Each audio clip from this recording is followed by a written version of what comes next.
तो बच्चों, एक बार आपका फिर से बहुत बहुत स्वागत, अभिनंदन। आज के इस डिजिटल लेक्चर में आपके अपने अमित सचान सर के द्वारा आज हम लोग जो डिस्कस करेंगे वो करेंगे अपना C++ प्रोग्रामिंग में डिसीजन कंट्रोल स्टेटमेंट। आपका जो नेक्स्ट वाला डे है यानी कि डे 3 के अंतर्गत डे 1 और डे 2 में हम लोगों ने बेसिक्स प्रोग्राम सीखे अपने, डे 2 और डे 3 में हम लोगों ने अपने बेसिक प्रोग्राम सीखे। इसके अलावा डे 1 हम लोगों ने ऑलरेडी डिस्कस किया हुआ है, ऑपरेटर हम लोगों ने ऑलरेडी डिस्कस किया हुआ है। तो हम लोग आज का जो लेक्चर होने वाला है उसमें सीखने वाले हैं डिसीजन कंट्रोल स्टेटमेंट्स। ठीक है, तो चलिए फटाफट स्टार्ट करते हैं डिसीजन कंट्रोल स्टेटमेंट में। तो पहले काउंटिंग हो जाए, 3, 2, 1 स्टार्ट। तो बच्चों देखिए, सबसे पहले हम लोगों को करना क्या है, सबसे पहले हम लोगों को जो समझना है वो ये समझना है कि जो आपका डिसीजन कंट्रोल स्टेटमेंट होते हैं यानी कि जो आपका DCS है, इसके अंतर्गत C++ प्रोग्रामिंग में, इसके अंतर्गत C++ प्रोग्रामिंग में आपके एक तो नॉर्मल इफ एल्स आता है, एक आपका नेस्टेड इफ एल्स आता है,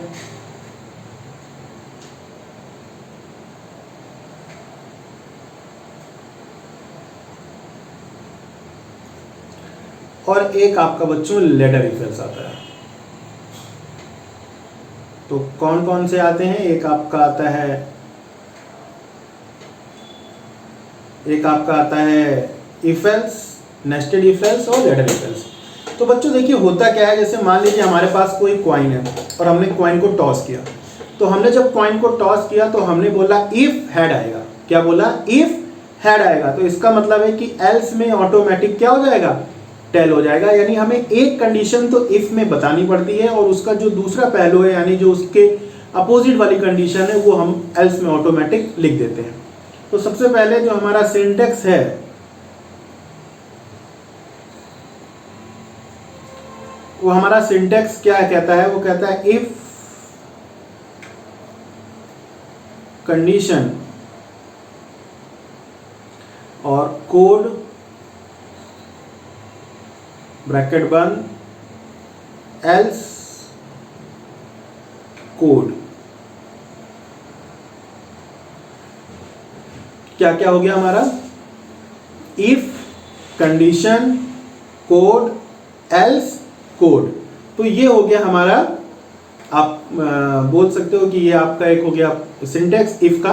और अगर इसको हम लोग बॉडी के अंदर बात करें कि बॉडी में हम लोग कहां से कहां तक के बीच में रखते हैं। अच्छा, एक चीज और मैं बता दूं आपको। पहले होता क्या है कि जैसे मान लीजिए हमने लिखा इफ कंडीशन, यहां पर हम लोगों ने लिखा, अब ये कंडीशन दी हुई है, ये या तो ट्रू होगी या तो फॉल्स होगी, या तो ट्रू होगी या तो फॉल्स होगी।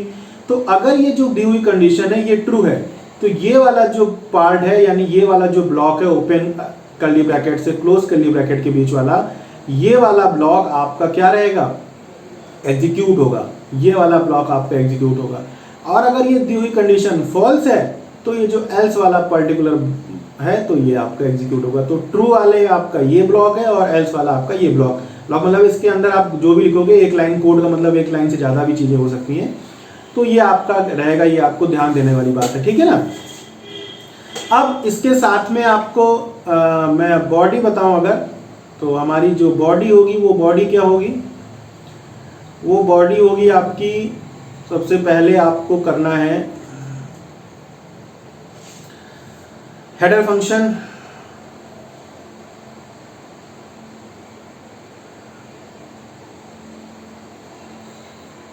हेडर फंक्शन के बाद आपको लिखना है मेन फंक्शन।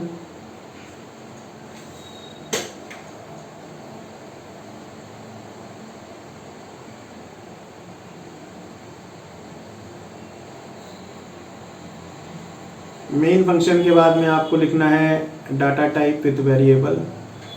ये वही जैसे बेसिक प्रोग्राम की बॉडी है वैसे ही यहाँ पर भी है। तो डाटा टाइप विथ वेरिएबल। फिर आपकी है बच्चों डाटा टाइप विथ वेरिएबल के बाद में आपको क्या लिखना है, इनपुट। और इनपुट के बाद आपको देना है कंडीशन यानी if syntax, if else syntax. फिर वो जो मैंने यहाँ लिखा ये जो मैंने आपका फिर यहाँ ये लिखा हुआ है, ये वाला सिंटेक्स आप पूरा का पूरा उसके नीचे सेम एज लिख देंगे। अच्छा, आउटपुट का आएंगे, आउटपुट इन्हीं यही कोड के अंदर आएंगे, यहाँ यही आउटपुट होंगे आपके। कभी कभी डिपेंड करता है क्वेश्चन के ऊपर, कभी कभी वो बाहर भी निकल सकते हैं, बट 90% आपको इसी के अंदर ही मिलेंगे। तो ये आपका हो गया एक सिंपल सा बॉडी, जिसके अंतर्गत हम लोगों को अपना ये मेंटेन करना है, अपना ये लिखना है। तो चलिए फिर स्टार्ट करते हैं फटाफट, बिना किसी समय को बर्बाद करे हुए।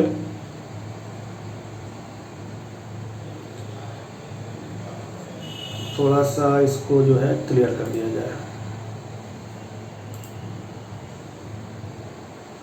ठीक है। तो चलिए अब सबसे पहला एक हमारे सामने प्रोग्राम है, उस प्रोग्राम को देख लेते हैं। प्रोग्राम है input a number and check that number is smaller than 100 और नॉट। आपको क्या करना है, आपको एक प्रोग्राम लिखना है, input a number and check that number is smaller than 100 और नॉट, यानी कि एक नंबर को इनपुट कराइए और ये चेक करके बताइए कि वो नंबर 100 से छोटा है या नहीं, वो नंबर 100 से छोटा है कि नहीं, आपको ये चीज़ बतानी है। तो ये तो आपके लिए कोई मुश्किल काम नहीं है, बहुत आराम से आप बता पाओगे बच्चों। कैसे? सबसे पहले हम लोग क्या लिख देंगे, अपने हेडर फंक्शन। तो हेडर फंक्शन हमारे हो जाएंगे, हेडर फंक्शन अब आपको पता ही है, अब हम लिख नहीं रहे हैं। फिर आपका मेन फंक्शन हो जाएगा। हेडर फंक्शन क्या होते हैं आपके, include hash include studio iostream dot h और hash include code dot h. फिर ये आपका हो गया मेन फंक्शन। फिर हमारे number of variables, number of variable एक ही होगा, क्योंकि एक ही नंबर है जो हमको इनपुट करा के चेक करना है कि वो नंबर 100 से छोटा है कि नहीं। और इसी n को आप क्या करोगे, इनपुट करा लोगे। अब इनपुट कराना तो आपको आता ही होगा, सी आउट सी इन करके। या चलिए इस वाले में मैं करा देता हूँ, आगे वाले में फिर मैं सिर्फ बताऊँगा, ठीक है। तो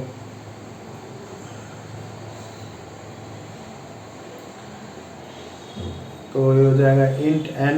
अब n इनपुट कराना है तो हम कैसे कराएंगे, सी आउट इंटर नंबर, फिर सी इन n, ये आपका n इनपुट हो गया। अब इनपुट होने के बाद आप क्या करेंगे, इफ, इनपुट के बाद आपकी वो था ना इफ सिंटेक्स, तो इफ n किससे छोटा हो, 100 से। इफ n लेस देन 100 तो ब्रैकेट और सी आउट n इज या नंबर इज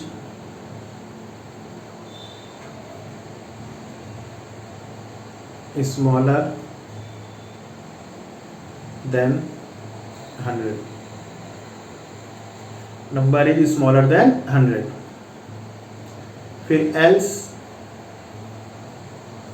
एल्स में क्या हो जाएगा बच्चों, क्योंकि इफ में अगर स्मॉलर है तो उसमें नॉट स्मॉलर हो जाएगा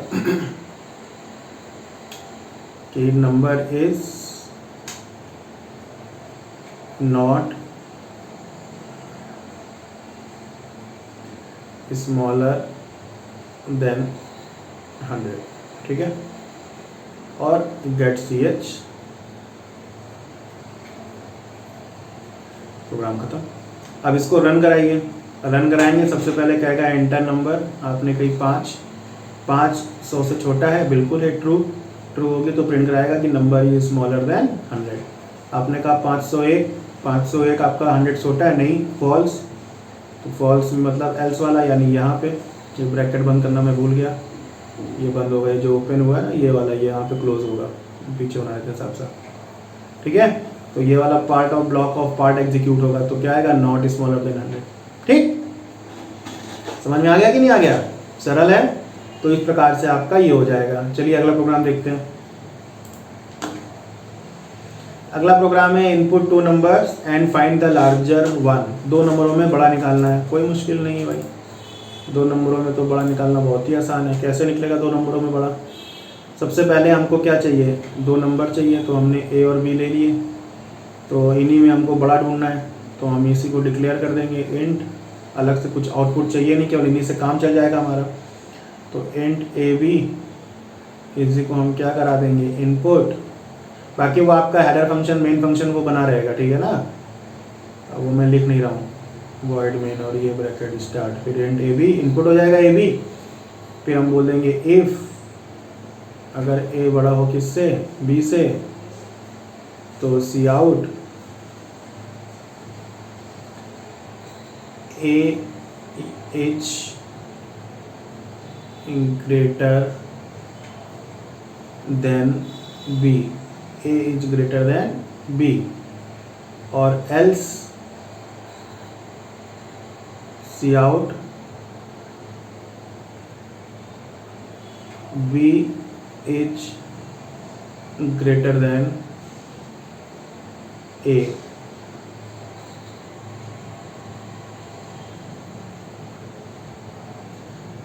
गेट सी एच और ये ब्रैकेट में। अब इसमें एक चीज आपको देखिए, ध्यान से समझिए कि यहाँ पर क्या है कि जैसे अगर हमने ए की वैल्यू इनपुट कराई, मान लीजिए हमने ए की वैल्यू इनपुट कराई, ए की हमने कराई 10, बी की कराई 20, ठीक है ना। तो 10 बड़ा है 20 से, नहीं 10 20 से बड़ा नहीं होता, तो स्टेटमेंट फॉल्स है। तो यानी एल्स वाला प्रिंट हो जाएगा क्या कि बी इज ग्रेटर देन ए। बिल्कुल सही बात है कि 20 10 से बड़ा होता है। मगर दूसरी तरफ हमको ये भी चीज़ देखनी पड़ेगी कि आपका जो, अगर मान लो आपने इसको जगह पे इसको 10 ही कर दिया, तो आप बताइए 10 10 से बड़ा है, देखा जाए तो फॉल्स है भाई, 10 10 से बड़ा नहीं होता। तो उस केस में भी क्या प्रिंट करेगा कि b is greater then a, जबकि ऐसा तो नहीं है क्योंकि 10 और 10 आपस में क्या है, बराबर। तो बेसिकली क्या है, ये जो दो स्टेटमेंट वाला है, यानी जो सिर्फ इफ एल्स में है, उसमें ऐसे ही लिख सकते हैं। अगर आपको ये वाला स्टेटमेंट जो ये एक एक्सेप्शन में जा रहा है, इस वाले को भी सही करना है, तो फिर आपको नेस्टेड इफ एल्स यूज करना पड़ेगा, ना कि नॉर्मल। नेस्टेड इफ एल्स में फिर आप ऐसा कर सकते हैं, ठीक है ना। अभी हम एक काम करेंगे, आगे नेस्टेड इफ एल्स का प्रोग्राम पढ़ाएंगे तो वो बता देंगे। नेस्टेड इफ एल्स जिसमें एक से ज़्यादा इफ और एल्स यूज होते हैं। अगला प्रोग्राम देख लेते हैं। अगला प्रोग्राम है हमारा check check check check check check number is even or odd. एक नंबर इनपुट कराना है और ये चेक करना है कि वो नंबर इवन है कि ऑड है। तो ये इतना मुश्किल नहीं है, तो आसान है, बहुत क्वेश्चन आसान है हमारा ये। तो ये कोई नंबर इवन ऑड क्या होता है, जैसे मान लीजिए कोई नंबर है n, इसकी वैल्यू है 10, तो इसको हमको चेक करना है कि ये हमारा इवन है कि ऑड। तो अगर ये जो 10 है ये 2 से डिवाइड हो जाए, कम्प्लीटली डिवाइडेड हो जाए, तो नंबर ये 10 हमारा जो होगा, भाई इवन नंबर वही तो होते हैं जो 10 से कम्प्लीटली डिवाइडेड होते हैं। तो ये हमारा कम्प्लीटली डिवाइड निकल आएगा, तो 2 से। तो दिक्कत क्या है कि हम इसको डिवाइड की मदद से नहीं कर सकते, बल्कि हमको लिखना पड़ेगा मॉडुलस। क्यों, ऐसा मैं बताता हूँ। देखिए, अगर हमने 2 लिखा और 10 लिखा, तो 2 5 जा 10 है। तो जब हम डिवाइड कर रहे हैं तो यहाँ कितना आ रहा है, 5 आ रहा है, जबकि यहाँ कितना आ रहा है, 0 आ रहा है। तो ये 10 के रेफरेंस में हो गया। मान लीजिए 12 के रेफरेंस में भी आप देख लो, तो 12 के रेफरेंस में करेंगे तो 2 12, 2 6 जा 12, 0। तो देखो यहाँ पर कितना आ रहा है, 6 आ रहा है, जबकि रिमाइंडर कितना आ रहा है, 0 आ रहा है। तो रिमाइंडर के लिए हम लोग को क्या लेना पड़ता है, मॉडुलस। तो आप देखोगे जितने भी इवन नंबर होंगे जब वो कम्प्लीटली डिवाइडेड होते हैं तो हमेशा रिमाइंडर डालना पड़ता है। आपको रिमाइंडर चेक करना पड़ेगा क्या रिमाइंडर 0 है कि नहीं है। अगर रिमाइंडर 0 है तो बल्ले बल्ले, तो मतलब वो चीज़ काम करेगी, क्योंकि यहाँ पर तो देखो आपका हर बार बदलता रहेगा ना, जितनी भी नंबर होगा। तो हम डिवाइड पे तो लॉजिक बैठा ही नहीं सकते, हमको लॉजिक किस पे बैठाना पड़ता है, मॉडुलस पे। कभी भी ध्यान रखिए मेरी बात को, कभी भी अगर आपको कंप्लीटली डिवीजन चेक करना है तो कंप्लीट डिवीजन के लिए आपको मॉडुलस चाहिए, ना कि रिमाइंडर। अगर मॉडुलस 0 है तो जिस भी नंबर से आप डिवाइड कर रहे हैं वो उससे पूरा का पूरा कंप्लीट डिवीजन में जा रहा है, ठीक है। अब प्रोग्राम भी कर लेते हैं सबसे पहले। तो हमारा दोनों हेडर फंक्शन हो गए, मेन फंक्शन हो गया हमारा,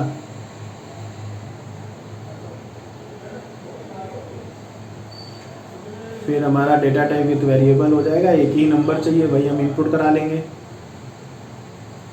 क्योंकि हमको यही चेक करना है। अब हम बोलेंगे if n mod 2 equal to क्या, 0। भाई अगर 2 से डिवाइड किया और 0 आया रिमाइंडर, तो नंबर हमारा क्या हो जाएगा, cout even, else cout odd.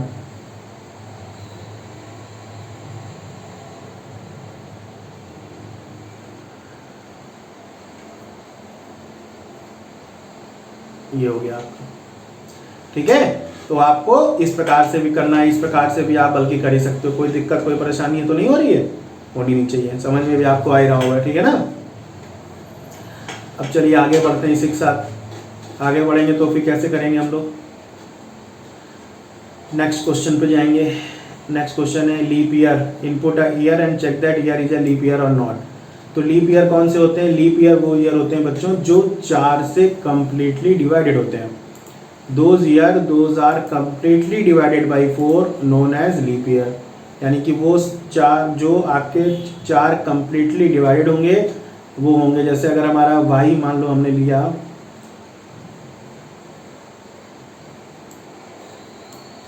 जैसे मान लो अगर हमने y लिया और y है हमारा, सपोज करिए y मतलब साल, ईयर, तो ये हमारा है 2004। तो क्या लीप ईयर मतलब जिनकी फरवरी 29 की होती, ठीक है। तो ये है कि नहीं, तो हम क्या करेंगे इसको, बस चुपचाप आप 4 से मॉडुलस निकालिए। तो 4 से मॉडुलस निकालेंगे तो क्या आएगा, 501 आएगा डिवाइड में, और रिमाइंडर आपका 0 हो जाएगा। तो यानी ये 4 से कम्प्लीटली डिवाइडेड हो रहा है ना, तो ये तो आपका लीप ईयर है। बस सिंपल लॉजिक आ गया। अब प्रोग्राम लिख लीजिए। अपने दोनों हेडर फंक्शन हो गए, मेन फंक्शन हो गया, फिर इंट y ले लिया, इंटर ईयर सी आउट सीन करके आप इसको इनपुट करा लोगे y को, और फिर स्टेटमेंट वेरीफाई हो जाएगा। If y modulus 4 equal to 0, तो हमारा सी आउट में क्या हो जाएगा, सी आउट इवन।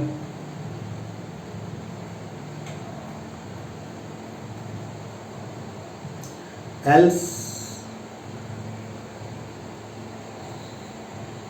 सी आउट ऑड गेट सी एच ब्रैकेट बंद।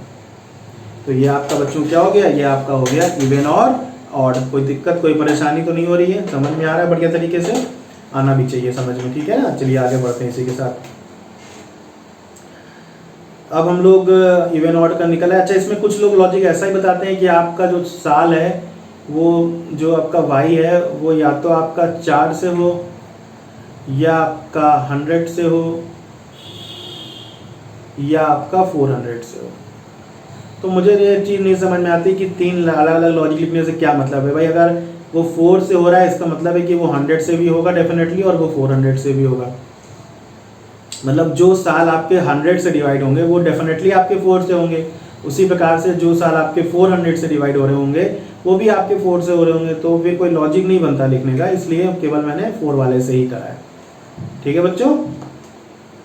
चलिए अगला प्रोग्राम देखते हैं। लास्ट डिजिट निकालनी है कि वो 3 है कि नहीं है, चेक करना है। एक नंबर दिया गया है, उसकी लास्ट डिजिट निकालो और चेक करो कि वो 3 है कि नहीं है। तो 3 है कि नहीं कैसे होगा चेक, कैसे होगा चेक बताइए, आप बताइए। तो सबसे पहले हम क्या करेंगे, उसके लिए इंट हमको क्या चाहिए, सबसे पहले एक नंबर चाहिए। नंबर मान लीजिए हमारे पास है 258। तो हम इस नंबर को अगर 10 से मॉडुलस निकालें तो रिमाइंडर बचेगा, और वो क्या निकलेगी, लास्ट डिजिट निकलेगी 8। तो बस हो गया क्वेश्चन कि आप एक n ले लीजिए, एक LD ले लीजिए। LD की जो वैल्यू होनी चाहिए वो n मॉडुलस 10 होनी चाहिए, बस LD पे लास्ट डिजिट निकालेगी। चलिए क्वेश्चन करते हैं। सबसे पहले हमारे हेडर फंक्शन हो गए, मेन फंक्शन हो गया, डेटा टाइप विद वेरिएबल में 2 होंगे, एक होगा नंबर n और एक होगी लास्ट डिजिट LD। फिर n हो गया आपका इनपुट, फिर हमारा क्या हो जाएगा LD बराबर n मॉडुलस 10, और हमें ये वेरीफाई करना है कि LD लास्ट की डिजिट 3 है कि नहीं है। तो इफ LD बराबर 3, तो हम क्या बोल देंगे, हम बोल देंगे cout last digit of a number, last digit of number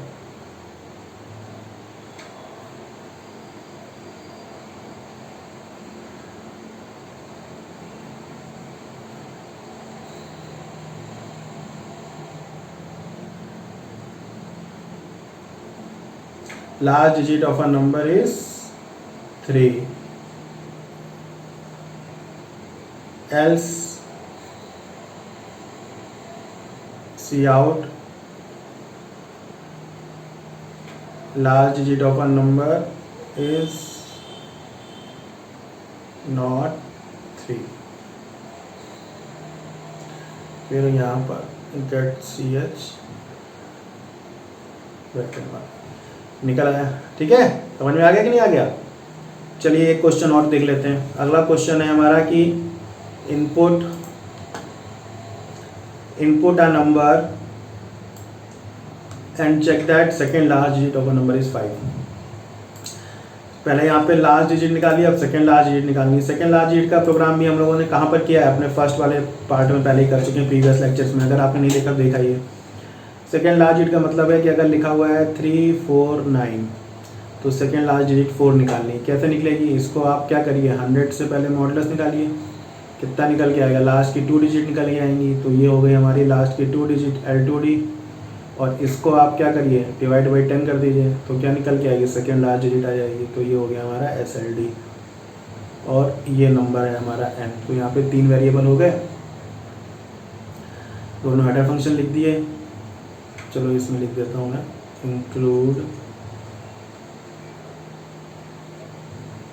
iostream dot h include conio dot h। फिर हम दे देंगे void main। ठीक है, समझ में आ रहा है कि नहीं आ रहा है? void main। फिर void main के बाद में हमको क्या करना पड़ेगा? हमको कर्ली ब्रैकेट स्टार्ट करने पड़ेंगे। फिर हमको वेरिएबल लेने बच्चों। तो हमारा एक तो हो गया n, एक हो गया L2D और एक हो गया SLD। अब हम क्या करेंगे, n इनपुट करा लेंगे। तो मैं पूरा ही लिख रहा हूँ, तो चलो पूरा ही लिख देता हूँ। सी आउट एंटर नंबर, ठीक है। फिर सी इन n हो गया, आपका इनपुट हो गया। अब निकालना है हमको L2D। तो L2D हमारा क्या होना है? n modulus 100। तो इससे लास्ट की 2 डिजिट निकल आएंगी। फिर हमको निकालना है SLD क्या निकलेगा? L2D और ये डिवाइड बाई 10 करोगे तो सेकेंड लास्ट डिजिट निकल के आ जाएगी। ठीक है ना?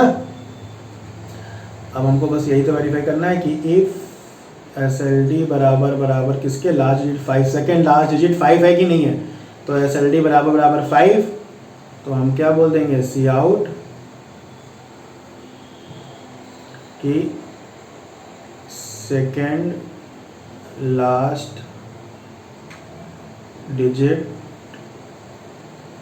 इज 5 और else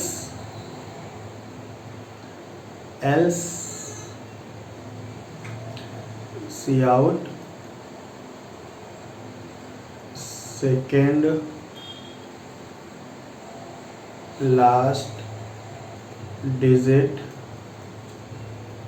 is not 5 get ch और ये प्रोग्राम खत्म। तो बच्चों ये हो गया हमारा इफ एल्स में आपका पार्ट। अब इसके आगे हम लोग जो बाकी बच्चे इफ एल्स के प्रोग्राम है और नेस्टेड इफ एल्स के प्रोग्राम है उनको डिस्कस करेंगे। और मैं उम्मीद करता हूँ कि आपको समझ में आ गया होगा बढ़िया तरीके से। कोई दिक्कत कोई परेशानी हो तो आप बिल्कुल डिस्कस कर सकते हैं, किसी भी प्रकार कोई दिक्कत होने पे। एक काम और अच्छा करते हैं कि एक प्रोग्राम आपको और बता देते हैं थोड़ा सा नेस्टेड इफ एल्स के लिए। देखो नेस्टेड इफ एल्स में क्या होता है, जब हम एक से ज़्यादा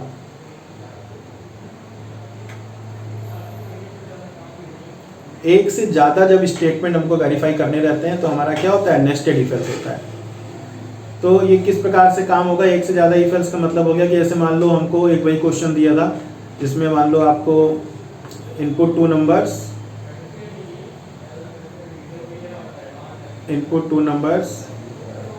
and check weather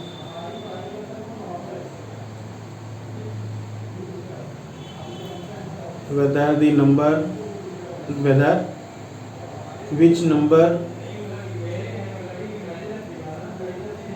is greater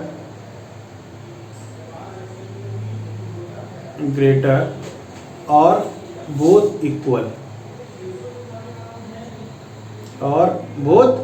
तो मतलब हमको 2 नंबर कराने हैं इनपुट और ये चेक करना है कि वो हमारे बड़े हैं, दोनों में से कौन बड़ा है, और वो बड़ा नहीं तो क्या बराबर है।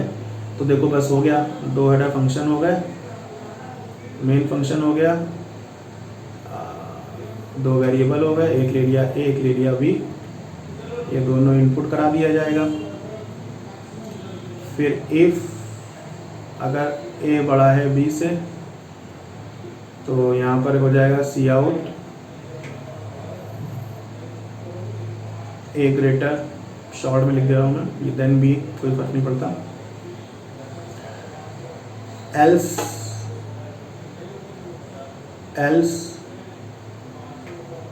फिर से इफ, इसलिए क्योंकि अभी हमको 2 स्टेटमेंट वेरीफाई करने हैं। पहला कि क्या हमारा B A से बड़ा है, अगर A नहीं है तो अब यहाँ पर क्या हो जाएगा, यहाँ हो जाएगा सी आउट B ग्रेटर। तो थोड़ा सा लेक्चर डिस्टर्ब हो गया था, हम लोग यहाँ डिस्कस कर रहे थे कि ये जो अगर आपका B A से बड़ा हो और तो फिर इसका मतलब है कि B ग्रेटर देन A, और एल्स अब सिर्फ एक ही बचा कि बहुत सारे इक्वल, तो वो हमारा क्या हो जाएगा सी आउट बोथ इक्वल्स। तो बच्चों ये हो जाएगा फिर हमारा नेस्टेड इफ एल्स का। बाकी नेक्स्ट लेक्चर में फिर सिर्फ नेस्टेड इफ एल्स पे ही डिस्कशन करेंगे। मैं उम्मीद करता हूँ कि आपको ये समझ में आ गया होगा। देखो नेस्टेड इफ एल्स का मतलब क्या है कि जैसे यहाँ पर क्या था कि हमारा एक बचा, यहाँ पे हमारा एक स्टेटमेंट हमने वेरीफाई कर लिया। अब नॉर्मल क्या था कि एल्स में लिख देते, बट अभी प्रॉब्लम क्या थी कि हमको 2 वेरीफाई करने थे। एक तो अगर A B से बड़ा नहीं है तो 2 प्रॉपर्टी है कि या तो B A से बड़ा होगा या दोनों बराबर होंगे। तो फिर उसके लिए फिर हमने एल्स लिखा और एल्स के बाद में फिर से क्या दिया, इफ दिया, और इफ के बाद अब एल्स में सिर्फ एक ही बचा तो उसको फिर हमने सी आउट करके एल्स में लिख दिया। तो बच्चों उम्मीद करता हूँ कि आपको समझ में आ गया होगा। और फिर आज के लिए इतना रखते हैं, मिलते हैं फटाफट ऐसे ही बहुत बढ़िया और बहुत ही इंटरेस्टिंग लेक्चर में। तब तक के लिए bye bye bye bye bye.